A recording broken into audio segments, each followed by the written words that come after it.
नमस्कार विद्यार्थी मित्रों, सेम 1 हिंदी प्रथम गौण और उसमें भी हम लोग पाठ्यक्रम से पहले अभ्यासक्रम का तो वीडियो मैंने प्रस्तुत कर दिया है, मगर अभ्यासक्रम के पहले साहित्य के बारे में हम चर्चा कर रहे थे। गत वीडियो में हमने हिंदी साहित्य के स्वरूप पर चर्चा की थी, यानी उसकी परिभाषा और साहित्य पर विविध काव्य शास्त्रियों के जो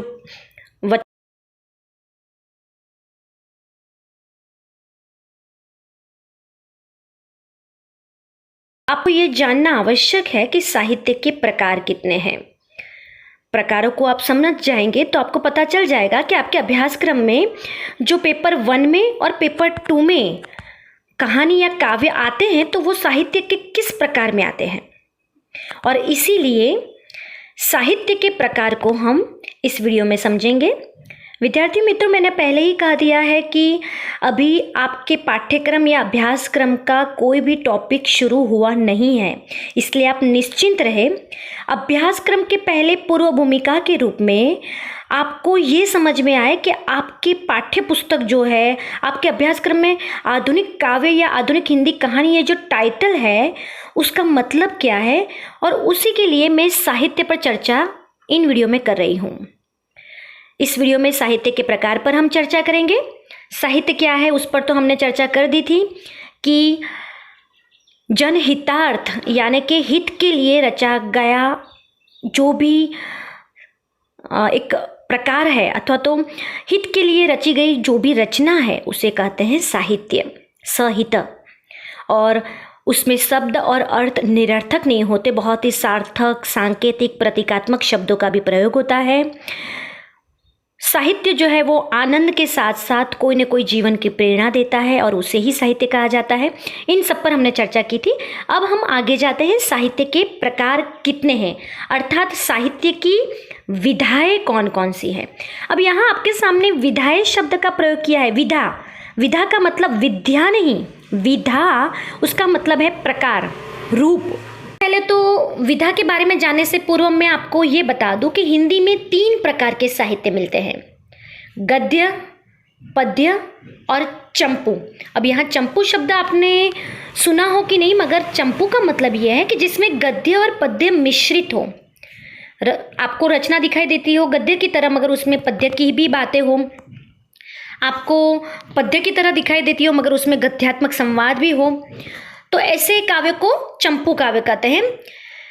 हिंदी की पहली रचना कौन सी है उस पर विवाद है, लेकिन ज़्यादातर साहित्यकार लाला श्रीनिवास दास द्वारा लिखे गए उपन्यास परीक्षा गुरु को हिंदी की पहली प्रामाणिक गद्य रचना मानते हैं। गद्य की मैं बात कर रही हूँ क्योंकि काव्य तो आधुनिक काल से पहले संस्कृत काव्य शास्त्र के ज़माने से प्रचलित था। हिंदी का काव्य यानी काव्य की बात नहीं है, मगर आधुनिक काल में जो गद्य का आविष्कार हुआ उसमें लाला श्रीनिवास दास का जो है परीक्षा गुरु उपन्यास, बहुत ही आपको ध्यान में रखना है। ये जो उपन्यास की यहाँ चर्चा की गई है वो चर्चा आपको इसलिए ध्यान में रखनी है कि परीक्षा गुरु उपन्यास जो लाला श्रीनिवास दास का है वो सबसे प्रथम उपन्यास माना जाता है और ये सबसे प्रथम गद्य रचना भी मानी जाती है। और मैंने आपको कहा उसी प्रकार गद्य और पद्य मिश्रित साहित्य को चंपू काव्य कहते हैं। अब हिंदी साहित्य को मुख्य 3 भागों में बांटा गया है, जो कि इस प्रकार है, गद्य, पद्य और चंपू काव्य। गद्य साहित्य के भेद में नाटक, एकांकी, कहानी, उपन्यास, ये सब अभी मैं फिर से उस गद्य साहित्य के भेद में जाऊंगी, मगर ये संक्षिप्त में है। और पद्य साहित्य के अंतर्गत कविता, दोहे, गीत, गजल जो कि वीर रस, भक्ति रस, प्रेम रस, श्रृंगार रस आदि रसों में विभाजित किए जा सकता है और उसमें प्रधानता होती है। और इसीलिए मैंने इस विधा को परिभाषित यानी उसको समझाने की कोशिश की है। तो विधा का अर्थ है किस्म, कितने किस्म के जो है लोग होते हैं, कितने किस्म की जो है जातियां होती है, ये किस्म हम बोलते हैं ना, तो किस्म, वर्ग या श्रेणी विधा का अर्थ है।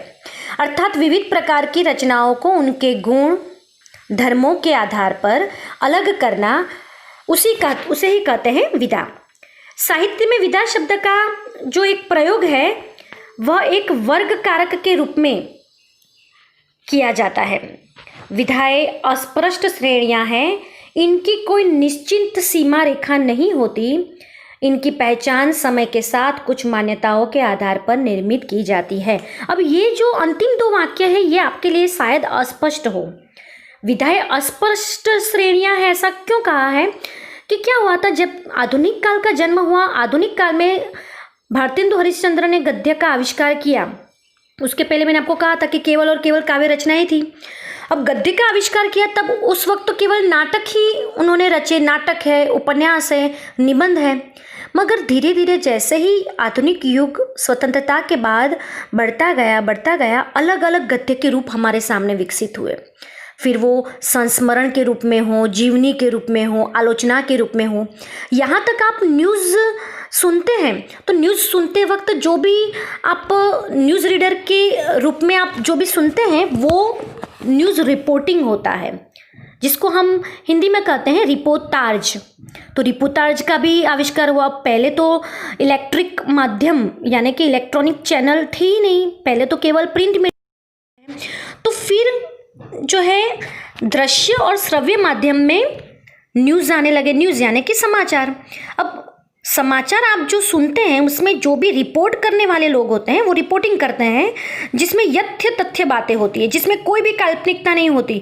यदि घटना हुई, आकस्मिक कोई घटना हुई तो उस घटना का जो भी पूरा अहवाल है वही प्रस्तुत होता है, उसमें कहीं भी मनगढ़ंत बातें नहीं समाविष्ट हो सकती। तो फिर रिपोर्टाज का जन्म हुआ। यानी गद्य में पहले ये रिपोर्टाज नहीं था, मगर मैंने आपको कहा ना कि जैसे टीवी का आविष्कार हुआ, फिर चैनल्स हुई, चैनल्स में समाचार जो थे केवल प्रिंट मीडिया में, केवल न्यूज़पेपर में सब लोग पढ़ रहे थे, उसको अब सुनने लगे, उसको अब आँखों से देखने लगे, और फिर रिपोर्टाज जो है विधा का जन्म हुआ। इस प्रकार से धीरे धीरे जैसे जैसे आधुनिक युग बढ़ता गया अलग अलग विधा की श्रेणियाँ, विधा की भी उपविधाएं जो है हमारे सामने उपस्थित होने लगी। और इसीलिए कहा गया है कि विधाएं अस्पष्ट श्रेणियां हैं, इनकी कोई निश्चित सीमा रेखा नहीं होती। यानी कि ऐसा नहीं कर सकते कि बस गद्य विधा की इतनी ही, गद्य की इतनी ही विधा है, उपन्यास, नाटक, कहानी और निबंध, ऐसा हम नहीं कर सकते। जैसे जैसे युग बढ़ता जा रहा है नए नए आविष्कार होते जा रहे हैं और गद्य के अलग अलग विधाओं का भी जन्म, विधाओं में से भी उपविधाओं का भी जन्म होने लगता है। तो इसी से विधा का अर्थ आपको समझ लेना है। साहित्य जो है, साहित्य की अलग अलग विधाएं हैं, वो कौन कौन सी हैं वो हम देखें अब। यानी साहित्य के प्रकार कौन कौन से हैं। तो विधाएं कई तरह के होते हैं। उदाहरण के लिए साहित्य की विधाएं, कविता की विधाएं। साहित्य ऐसे मनोरंजन वाली कला हो तो उसमें भी विधा का प्रयोग किया जा सकता है। विधाओं की उपविधाएं भी होती है। उदाहरण के लिए कि हम कह सकते हैं कि निबंध गद्य की एक विधा है। आप लोग निबंध के बारे में तो जानते ही, आपने अब तक 12वीं कक्षा तक निबंध भी लिखे होंगे, तो वो एक गद्य की ही विधा है। निबंध में आप अपने थोड़े शब्दों का प्रयोग कर सकते हैं, मगर यदि किसी विषय पर निबंध लिखना है तो आपका उस विषय पर गहन अध्ययन होना जरूरी है, और इसीलिए गद्य की एक विधा निबंध है। अब निबंध की भी उपविधाएं होने लगी है, लघु निबंध, बहुत ही बड़ा निबंध, विस्तृत निबंध। उस प्रकार विधाओं की भी उपविधाएं होती है, और इसीलिए पहले ही ये स्पष्ट किया गया है कि विधाएं अस्पष्ट श्रेणियां हैं और उसकी निश्चित सीमा रेखा नहीं होती, और समय के साथ कुछ मान्यताओं के आधार पर इसकी पहचान निर्मित हो जाती है। जैसे मैंने रिपोर्टाज का आपको उदाहरण दिया, अहवाल लेखन जो है, फिर संस्मरण है। संस्मरण यानी कोई व्यक्ति या विशेष व्यक्ति के साथ कोई ऐसी दुर्घटना या अच्छी घटना बनी हो, मार्मिक प्रसंग हो, और वो उसको याद करके, अपने अतीत को याद करके हमारे सामने प्रस्तुत करते हैं, तो वो संस्मरण के रूप में आ जाते हैं। तो ये भी अलग अलग विधाओं का जन्म होने लगा साहित्य की। अब आपको ये ध्यान में रखना है कि हिंदी साहित्य में जो अलग अलग विधाएं हैं उसमें कौन कौन सी विधाओं का समावेश होता है। अब हिंदी साहित्य की मैं बात कर रही हूँ, तो हिंदी साहित्य में नाटक, एकांकी, उपन्यास, कहानी, आलोचना, निबंध, संस्मरण, रेखाचित्र, आत्मकथा, जीवनी, डायरी, यात्रावृत्त, रिपोर्टाज और कविता। आप देखिए तो ऊपर की सभी विधाएं जो हैं वो गद्य विधा है, और अंत में मैंने जो कविता लिखा है वो पद्य विधा में। चलचित्र की विधाओं में जो है वो वेस्टर्न वो भी आता है। कंप्यूटर खेल की भी विधाओं का समावेश होता है। इस प्रकार से साहित्य की अलग अलग विधाएं, जैसे जैसे युग बढ़ता जाता है, जैसे जैसे युग में नए नए विचार जन्म होते जाते हैं, उन विधाओं का जन्म होता जाता है। अब आपको सबसे महत्वपूर्ण ये ध्यान में रखना है कि साहित्य की, हिंदी साहित्य की आधुनिक काल में यदि देखें तो अब दो ही विधाएं रह गई है, और वो है गद्य और पद्य। चंपू काव्य जो है बहुत ही कम आधुनिक काल में लिखे जाते हैं, मगर आधुनिक हिंदी साहित्य की दो प्रमुख विधाओं के बारे में हम चर्चा करें तो वो है गद्य विधा और पद्य विधा। गद्य विधा के अंतर्गत कहानी, उपन्यास, नाटक, निबंध, मैंने आपको ऊपर बताया आगे की स्लाइड में, वो उनका समावेश होता है। और पद्य विधा के अंतर्गत कविता, गीत, गाना, मुक्तक आदि लिखा जाता है। गद्य विधा में अलंकारों का, अब दोनों में थोड़ा सा अंतर मैंने आपके सामने स्पष्ट किया है, जिससे आपको पता चले कि गद्य और पद्य एक दूसरे से कैसे अलग है। गद्य विधा के अंतर्गत अलंकारों का प्रयोग नहीं होता, पद्य में अलंकारों का बहुत प्रयोग होता है। अलंकार ऐसा कहा जाता है कि पद्य का तो गहना है, और इसी कारण संस्कृत काव्य शास्त्री जो हमारे आधुनिक काल के पहले हो गए, उन्होंने अलंकार को आभूषण मानते हुए काव्य की आत्मा और काव्य का शरीर कहा है अलंकार को। गद्य विधा की रचनाओं को हम सीधा सपाट पढ़ सकते हैं। जो आप लोगों ने 8th स्टैंडर्ड से 12th कक्षा तक जो भी पाठ पढ़े वो एक गद्य विधा के अंश के रूप में आते थे। अभी उस गद्य विधा को विस्तृत रूप में हमें देखना है, क्योंकि उनमें लयात्मकता नहीं होती है, हमें ये होता है।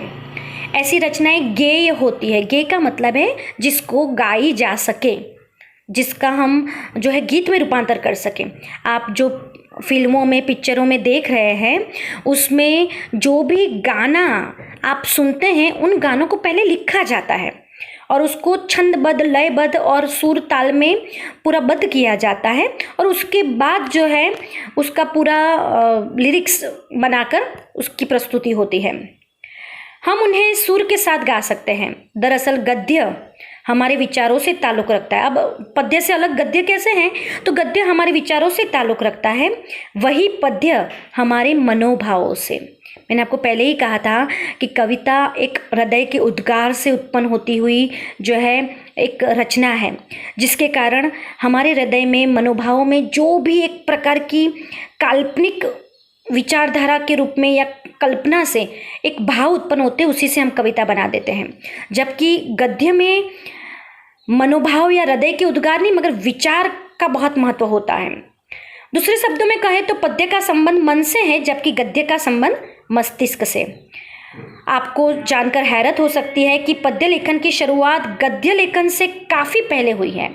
महाभारत से लेकर ऋग्वेद कालीन सभी पुरातन रचनाएं पद्य में ही लिखी गई है। अब आपके सामने ये भी प्रश्न हो सकता है कि मनुष्य का जब मानसिक विकास हुआ तो सबसे पहले तो वो बातचीत करता था एक दूसरे के साथ।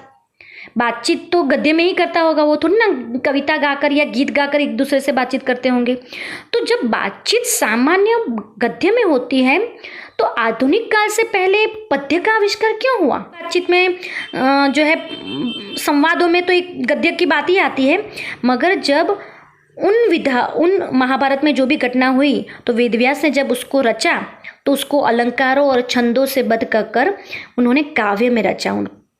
और यहाँ तक ऋग्वेद में भी, ऋग्वेद जितने भी ग्रंथ हमारे भारतीय शास्त्र में पुरातन में मिलते हैं वो सभी पद्य में है। तो आप समझ सकते हैं कि जो बहुत कठिन विधा है, जिसको केवल कोई सामान्य व्यक्ति नहीं लिख सकता, ऐसे बहुत ही प्रकांड पंडित हमारे भारत में हुए हैं जिन्होंने पद्य में उस वक्त रचनाएं की थी। गद्य के अन्य प्रकार को हम पश्चात वीडियो में सुनेंगे।